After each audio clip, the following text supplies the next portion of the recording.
Just 29 days into the new year, and already over 10 lives have been lost at the hands of the police.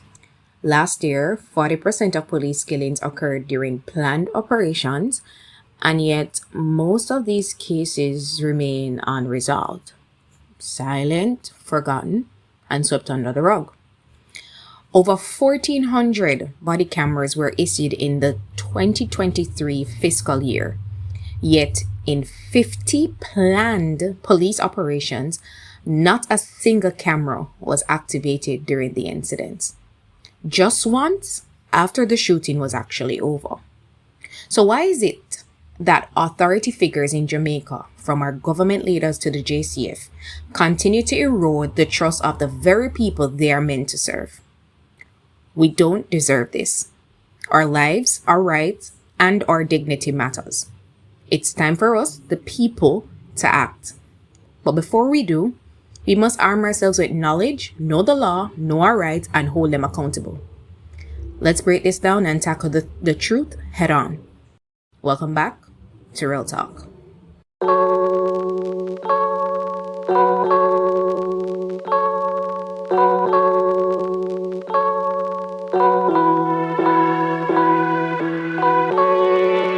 All right, so over the decades, Jamaica has struggled heavily with a crime problem, for a country known to the wider world as, one of the best Caribbean countries, especially since, Usain Bolt basically put us on the map. We have struggled and still do with crime. But now to be grappled with the fact that the security forces that should be protecting and serving us are killing us is on a whole different other level. Now, there have been several reports to Indicom on police killing civilians and planting weapons on them. And with no actual, evidence in sight, and only having the word of, eyewitnesses, family members, and the police themselves. But you know what is funny? Over 1,400 body cameras were issued to the JCF, right? They are being worn, but not used. Now, even in cases where they are planned police operations, they're not being used. That's crazy. Now, this is the reason why most people don't trust the police. This is the reason why civilians intentionally hit down officers with their cars and don't care. See, officers in need and do not care to help. While as a human being, you might say, hey, we should help no matter what. Some people do not see it that way and see it as justice. And the funny thing about that is that the officers who are actually getting hurt are the officers who have done nothing wrong and are only trying to basically do their job. It is sad how our society has taken a whole complete 360 degrees. Now, I want to focus on a couple stories that just happened at the start of the year, January 1st, where a 17-year-old boy was shot in the back by JDF soldiers on January 3rd, 2025. And on January 3rd, 2025, police shot and killed 39-year-old Andrew Richards in cold blood. Now, let's just take a look at these two reports. A sign dislodged, upside down, and barely hanging on. It's exactly how family members of Damian Lodge currently feel. These bullet holes barely escaped the 17-year-old teen, but he was still shot multiple times, allegedly by JDF soldiers. It was shortly after midnight, January 1. He was walking with his sister to buy box food amid fireworks and New Year's Day celebrations. He had stopped to call his friend to accompany them. By the time I'm ready for calling, I only feel some slapping on my back. I drop on the ground. And when we lay there on the ground, like shot still a fire, I look around, I see a soldier and them a fire shot and me up on the ground, the shot them a slap me on the back of my hand. So you're getting shot still while you were on the ground? Yeah. This is where residents say the shots were fired from. Damien was standing here. This palm tree was also ripped in half by bullets. He was shot in the back multiple times and fell face down, also damaging his lips and teeth. His sister was meters away from him, waiting in the road. I'm here, bam, bam, bam, bam, bam. Same time, see my brother drop a ground. I'm scream out and call him name. Then I see one shot, soldier run, come round. And I run go towards my brother. Him say, don't move. And go back. So, same time, now I run back and start call help and I scream out. Fearful, Damien remained motionless on the ground. Drop there and play like my dead so them not kill me. 120 had shot fire. Damage the tree, damage the wall and 5 of them catch. The last shot will catch me, I literally watch it, I fly through my hand, but through I get the shot in the back, it come like it crippled me so I couldn't move. He says 3 soldiers came in the yard, circling him. Them leader said to the other soldier, say, we have one on the ground and them have the flashlight on the ground, them have it in my face and shine. Hey, what did you do at that point? I never get up till I hear my mother's voice. Police came shortly after and he was taken to hospital. The treatment at hospital, he recalls, was okay until police handcuffed him. When we just reached down there, they made a deal with me good till them see the handcuff up on my hand. Like when them all pass and I call them and tell them, say me I feel pain. Them nah look, them just pass and gone down. Go and look on the rest of the patient there. He was discharged on Saturday, but for the family, there remains a cloud of uncertainty. When they call me and say they are going to, I said, discharge him in this manner. Him no in the condition for me to look at him at home. Him not in the frame of mind. I said, can I go up there to talk to the doctor? No. I said, why? So how me I gonna know him health condition? Me need some answers because I can't discharge him for come home to me in this manner. So no doctor spoke with you? No doctor spoke with me. It's a police from upstairs come downstairs to talk to me. Miss White wants a thorough investigation. Me need this to be investigated thoroughly. Jamaican for justice. Me want help. Me need help. Me need help. I always hear people talk about this, but guess what? I'm a foot in it now. I have sleepless night. Me not eat.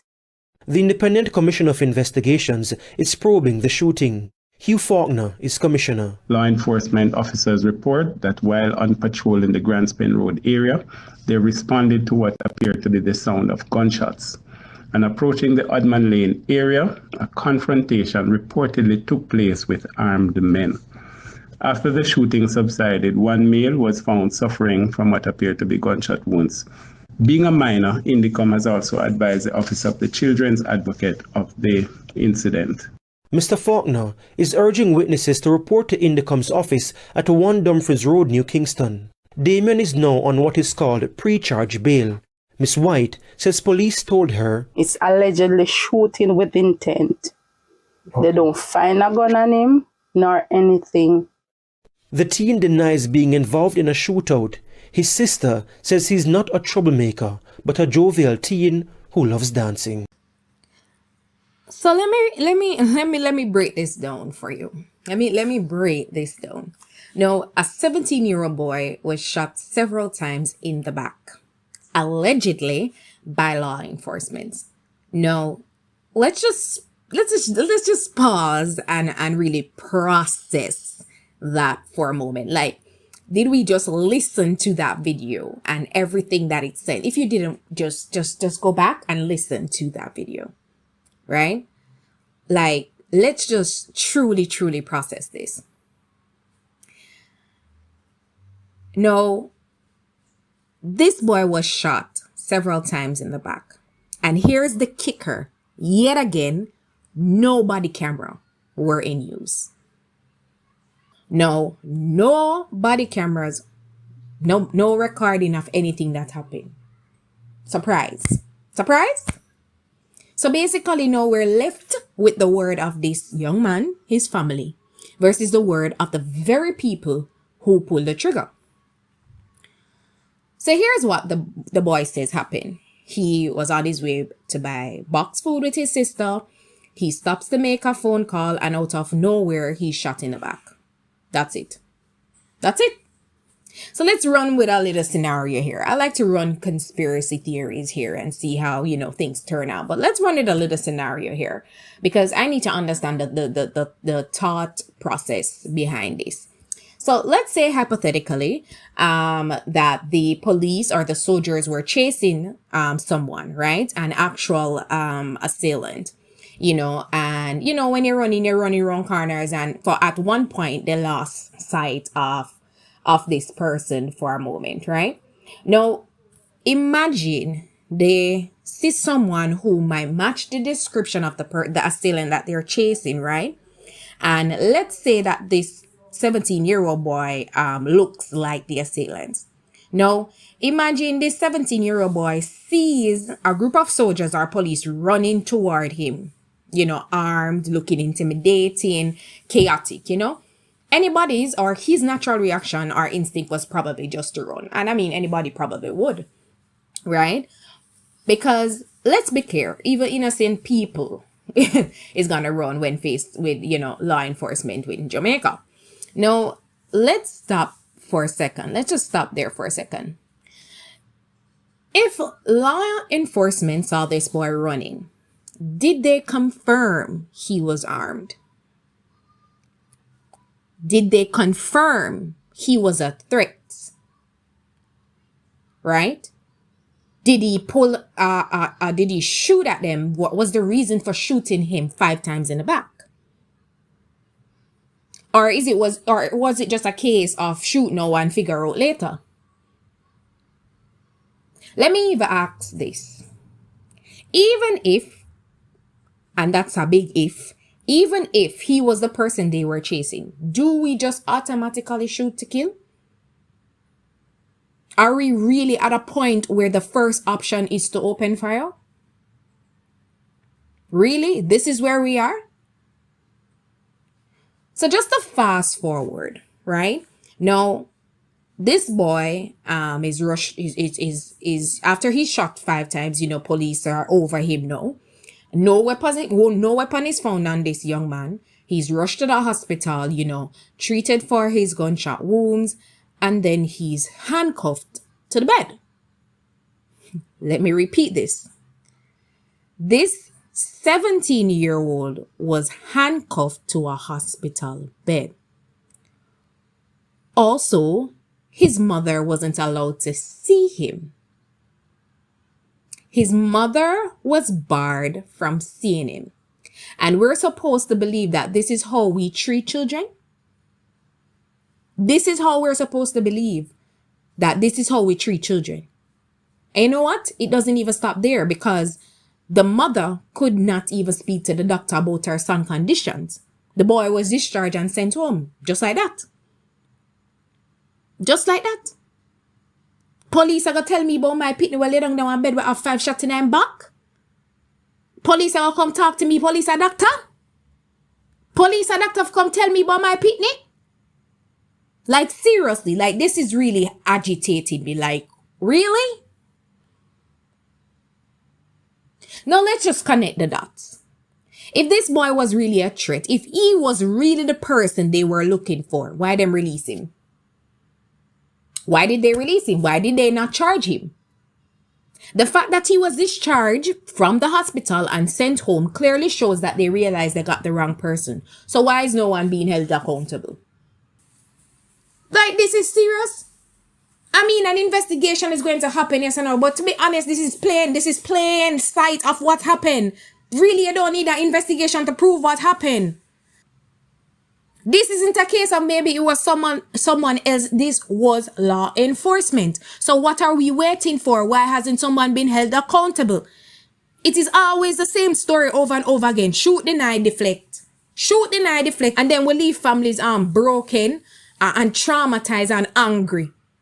And here we are sitting and waiting for him to come to conduct some long-winded investigation when the facts are already in plain sight. This is exhausting. It's infuriating, and honestly, it is heartbreaking. We deserve better. Our children deserve better. And until somebody stands up and says enough is enough, this cycle will just keep repeating itself over and over again. Now tell me something, Jamaica. What exactly do you expect the people to do? What do you expect? Of course, they're going to stand with the mother and the child. How could they not? You're on an operation, you're armed, and you suspect that you might need to discharge your weapon, but you don't turn on your body camera? Really? And the excuse is that we're hearing is that, oh, we didn't have body cameras because the person in charge of distribution wasn't there at the time. What kind of nonsense is that? If you're planning an operation and that's your excuse, the operation that did need for cancel. Period. No debate about it. Because if you're planning a legitimate operation that is being led by law enforcement that is supposed to be protecting the people of Jamaica, all parties that needs to be involved should be prepared. That includes ensuring the tools like the body cameras are in place. Anything less, that is not a plan, that is just chaos. And honestly, it's leaving me to believe that there is no real planning happening. It's just law enforcement out there running them own rogue operations. But you know what? This isn't just on them. Let's call it what it is. It's our fault. I'm always going to blame us as Jamaican. It's our fault. It is our fault because we don't know how to come together, stand together, and demand better for our rights. We're too quick to stay silent, turn a blind eye until guess what? The problem shows up at our doorstep, and then all of a sudden, we're the loudest person in the room. Why should we wait? Why should we wait until it's too late? That is what we should be asking ourselves. And the longer we stay divided and the longer this cycle continues, we're not going to accomplish anything. We're not going to accomplish anything. The other incident that happened in Lawrence Tavern, right? According to residents, policemen, came to Andrew Richards' house asking to conduct a search with no warrant. Yet, Andrew, being cooperative, voluntarily let them in. This is according to a family member. Let them in, and now Andrew is dead. Guess what? Yet again, no body camera footage. Just word of mouth. Now again, let's play devil advocate again for a second time. Let's say Andrew did have a gun and he willingly let the police onto his property knowing he had it. Remember, this was supposed to be a search, right? Andrew didn't fire a weapon. He didn't even pull a weapon on them. So how do we go from a search to a man being dead? If the police found a weapon, why is Andrew dead? If he even pulled the weapon on the group of soldiers, why is it your first instinct to shoot to kill and not shoot to disarm?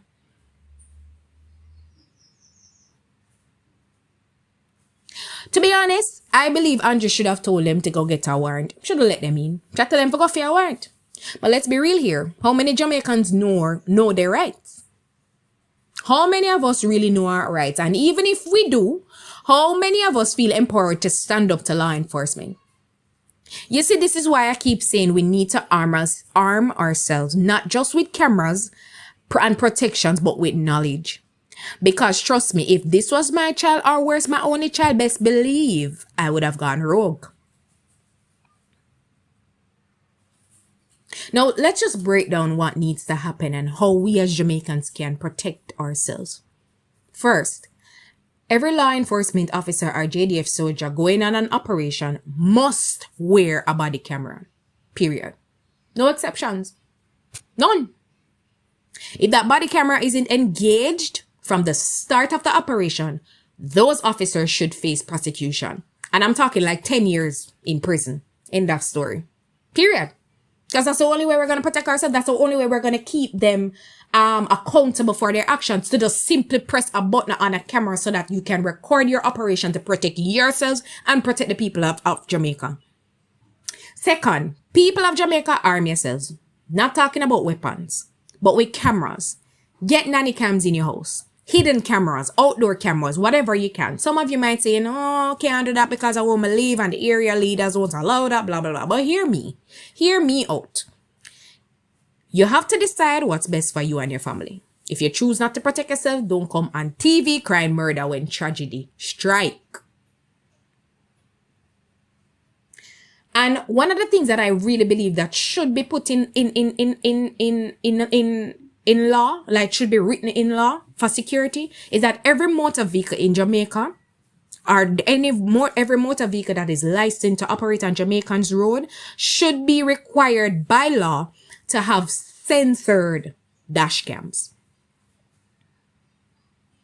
So the dash cam will be able to record when the car is off, or when someone comes within close proximity of the vehicle, it turns on and starts recording.